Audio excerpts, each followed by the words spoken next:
यहूदी धर्म की शुरुआत इज़राइल में जितने भी लोग रहते हैं वो यहूदी हैं और दुनिया के बाकी हिस्सों में अगर यहूदियों की तादाद में जोड़ दूं तो इज़राइल के 80 लाख और बाहर लगभग 70 लाख 1.5 करोड़ यहूदी दुनिया में हैं आज की तारीख में। तो यहूदी धर्म की शुरुआत पैगंबर अब्राहम से होती है। अब्राहम जिनको इब्राहिम भी कहा जाता है, यहूदियों के लिए अब्राहम है, मुसलमानों के लिए इब्राहिम। बात है ईसा से लगभग 2000 साल पहले की, यानी कि आज से 4000 साल पहले। पैगंबर इब्राहिम के 2 बेटे थे। ग्राफिक्स के जरिए मैं आपको इसको बताने की कोशिश करूंगा। हजरत इसहाक और हजरत इस्माइल। पैगंबर इब्राहिम के पोते का नाम था हजरत याकूब। याकूब को इज़राइल भी कहा जाता था। हजरत इज़राइल भी अब मैं आपको यहां दिखाना चाहता हूं। तो पैगंबर अब्राहम जो थे, जिनको इब्राहिम कहा जाता है, 2 बेटे, हजरत इसहाक एक पत्नी से और हजरत इस्माइल दूसरी पत्नी से।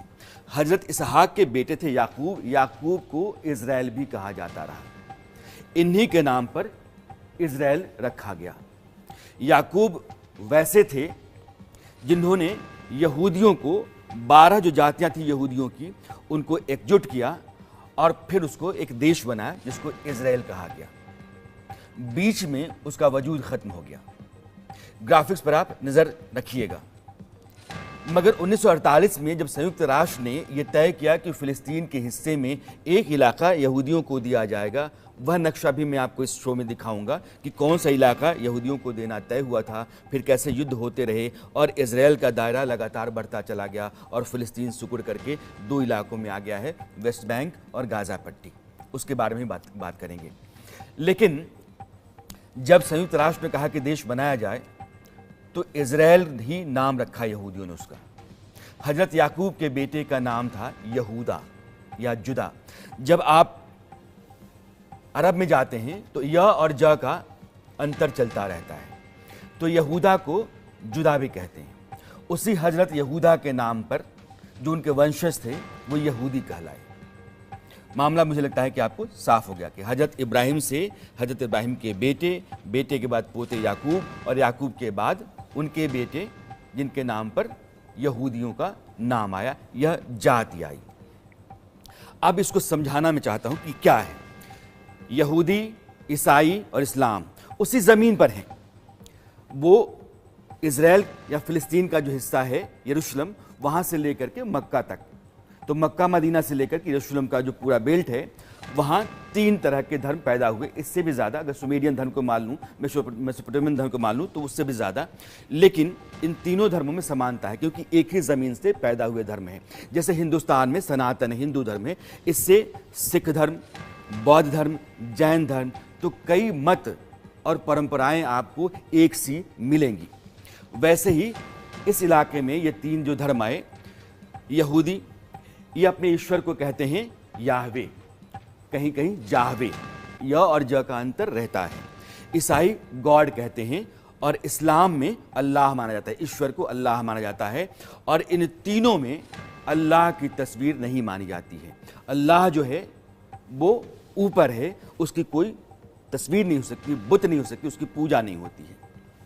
अल्लाह ने अपने दूत भेजे। दूत 2 तरह के होते हैं, एक नबी, एक पैगंबर, मैसेंजर एंड प्रॉफिट।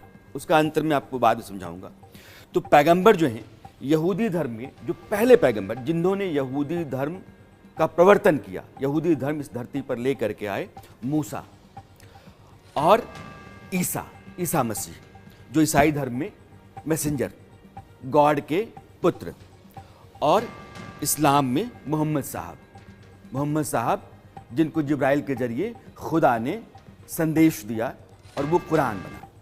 यह तीनों जो हैं यह उस धर्म के मैसेंजर हैं, प्रॉफिट हैं। तीनों धर्मों में आप देख रहे हैं कि प्रॉफिट हैं। तीनों धर्मों में ईश्वर है और ईश्वर की पूजा नहीं होती है, यानी कि उसकी मूर्ति पूजा नहीं है। और तीनों के अपने अपने पैगंबर हैं। और ये जो धर्म ग्रंथ है ये ओल्ड टेस्टामेंट। दरअसल आप जब यहूदी धर्म में जाते हैं तो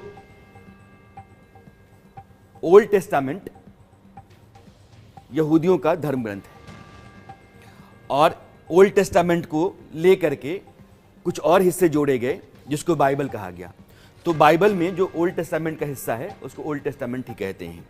और कुरान, तो ओल्ड टेस्टामेंट के बहुत सारे हिस्से कुरान के अलावा जो इस्लाम के धर्म ग्रंथ हैं उसमें भी रखे गए। तो यह जो है यहूदी धर्म, ईसाई धर्म और इस्लाम, यह तीनों उसी ज़मीन से हैं और तीनों में आप एक तरह की समानता देखेंगे। और सबसे बड़ी समानता यह है कि मूसा, ईसा और मोहम्मद, यह तीनों जो हैं जिस वंशज से आते हैं, जिस सिलसिले से आते हैं, उनके ऊपर मोहम्मद इब्राहिम है, पैगंबर इब्राहिम है। तो पैगंबर इब्राहिम से ही यह तीनों अलग अलग जाते हैं।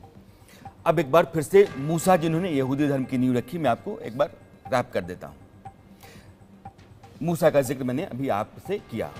उसके बाद ईसा मसीह ऐसे पैगंबर थे जिन्होंने ईसाई धर्म का प्रवर्तन किया और यहूदी धर्म यहां से निकला। यानी कि यीशु मसीह यहूदी थे और उनके जो मतावलंबी थे उन्होंने एक अलग राह पकड़ी, एक अलग पंथ बनाया जिसको ईसाईयत कहा गया। ईसा मसीह के बाद पैगंबर मोहम्मद आए और उन्होंने इस्लाम धर्म की शुरुआत की। यानी कि मूसा, ईसा और मोहम्मद साहब तीनों जिस मूल से निकले वो पैगंबर इब्राहिम की थी। आज यहूदी और मुसलमान खून खराबे पर उतरे हैं, लेकिन जब आप कुरान पढ़ते हैं तो पैगंबर मूसा का जिक्र 136 बार आता है। वही मूसा जो यहूदी धर्म के प्रवर्तक हैं वो कुरान में है, 136 बार उनका जिक्र है। वे यहूदियों के नबी हैं लेकिन मुसलमानों के भी पैगंबर हैं। मुसलमान सिर्फ मूसा को ही नहीं, यीशु मसीह को, नूह को, मोहम्मद साहब के साथ साथ पैगंबर मानते हैं। इस्लाम में लगभग 1.25 लाख के आसपास पैगंबर हैं, लेकिन 25 बहुत महत्वपूर्ण है, उसमें 5 बहुत महत्वपूर्ण। उन 5 में हजरत इब्राहिम भी हैं, मूसा भी हैं, ईसा भी हैं, मोहम्मद साहब भी हैं। तो ईसाईयत के प्रवर्तक और यहूदी धर्म के प्रवर्तक, यह दोनों नबी हैं इस्लाम में, दोनों पैगंबर हैं। अब मैं आपको इन तीनों धर्मों का जो दुनिया में वजूद है उसके बारे में बताना चाहता हूं। यहूदी, मैंने कहा कि यह कुल मिलाकर के 1,60,00,000 दुनिया भर में है, 80 लाख हैं इजराइल के भीतर। सबसे ज्यादा आबादी वाला जो धर्म है दुनिया में वो है ईसाईयत।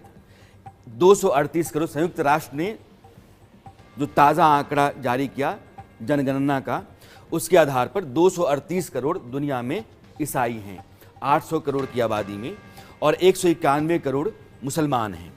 आप देशों में जाएंगे तो सिर्फ इजराइल है जो यहूदियों का देश है। 130 से ज्यादा देश ऐसे हैं जहां ईसाईयत है या ईसाई वहां बहुसंख्यक हैं, और 49 देश ऐसे हैं जहां इस्लाम है या फिर मुसलमान बहुसंख्यक हैं। आबादी जो दुनिया के है उसके लिहाज से यहूदी कितने हैं? 0.02%, 1.5 करोड़, और 31.5% ईसाई हैं, और मुसलमान दुनिया में 23% हैं। 49 देशों में 23% हैं और 130 से ज्यादा देशों में ईसाई जो हैं वो 31.5% हैं दुनिया की कुल आबादी। ये स्थिति इन तीनों धर्मों की है। मैं इसलिए बता रहा हूं क्योंकि ज़मीन आप समझ लेंगे तो जो मौजूदा लड़ाई है, ये खून खराबा है, इसको समझना आपके लिए थोड़ा और आसान हो जाएगा। हज़रत इब्राहिम की इस्लाम में क्या जगह है, इसको अब थोड़ा सा मैं आगे बढ़ाता हूं। आज से 4000 साल पहले इराक में हज़रत इब्राहिम का जन्म हुआ और उन्होंने इराक के बादशाह को कहा कि खुदा एक है, आप एक ही खुदा को मानो। बादशाह नाराज हुआ, उसने कहा कि तुम्हारी यह बेतुकी बात नहीं चलेगी, और गुस्सा होकर के उनको जलाने का हुक्म दे दिया, लेकिन वो जल नहीं सके। इसके बाद बादशाह ने उनको देश निकाला दे दिया। हजरत इब्राहिम सीरिया, फिर फिलिस्तीन और मिस्र गए, घूमते रहे वो, उनके साथ उनका परिवार भी चल रहा था। उनकी 2 बीवियां थीं, हजरत सारा और हजरत हाजरा। हजरत हाजरा जो हैं वो आगे बताऊंगा कि उनके लिए क्या महत्व रखती थी। हजरत हाजरा के बेटे थे हजरत इस्माइल, और सारा से थे हजरत इसहाक, जिनके बेटे थे याकूब, जिन्होंने इजराइल का देश बनाया, और याकूब के बेटे के नाम पर यहूदियों का नाम पड़ा। लेकिन अब आगे बढ़ रहे हैं। तो याकूब का दूसरा नाम इजराइल था, जो मैंने आपको बताया। खैर, यहाँ कहानी हजरत इब्राहिम के दूसरे बेटे इस्माइल की है। तो हजरत इब्राहिम लगातार घूम रहे थे और साथ में उनका परिवार चल रहा था। कहा जाता है कि अल्लाह का हुक्म हुआ तो हजरत इब्राहिम अपनी पत्नी हजरत हाजरा और इस्माइल को छोड़कर चले गए। चारों तरफ रेगिस्तान था और कहीं भी खाने पीने का कोई सामान नहीं था। माँ और बेटे दोनों पानी और खाने के लिए भटकने लगे। हजरत हाजरा अपने बेटे इस्माइल की प्यास बुझाने के लिए, क्योंकि बेचा तड़प रहा था और उसको बहुत प्यास लगी थी, एक जगह से दूसरी जगह वो जा रही थी, एक पहाड़ी से दूसरी पहाड़ी, और वहाँ फिर रेगिस्तान में बच्चे को उन्होंने एक जगह छोड़ दिया और फिर भटकती रही, लेकिन कहीं पानी मिला नहीं, एक बूंद तक नहीं। इधर प्यास से तड़प रहे हजरत इस्माइल एड़ियाँ ज़मीन पर रगड़ रहे थे, रो रहे थे। कहा जाता है कि जिस जगह पर उन्होंने एड़ियाँ रगड़ी वहाँ से पानी का एक सोता निकला। हजरत हाजरा ने देखा तो अल्लाह का शुक्रिया अदा किया और उसी पानी से बेटे की प्यास बुझाई। उस पानी को आज की तारीख में आबे ज़मज़म कहते हैं। आबे मतलब पानी, यह आज भी है। और काबा की जो मस्जिद है वहाँ से 66 फीट की दूरी पर एक कुआं है, उस कुएं के पानी को ज़मज़म का पानी कहते हैं। मुसलमान इस पानी को बहुत पवित्र मानते हैं और उम्रा और हज करने वाले यात्री इस पानी को पहले साथ ले जाते हैं। हज का एक महीना होता है, उस महीने में आप हज पर जाते हैं तो हाजी हज कर रहे हैं, उसके बाद अगर जाते हैं तो आप उम्रा करते हैं। यही अंतर है हज का और उम्रा का।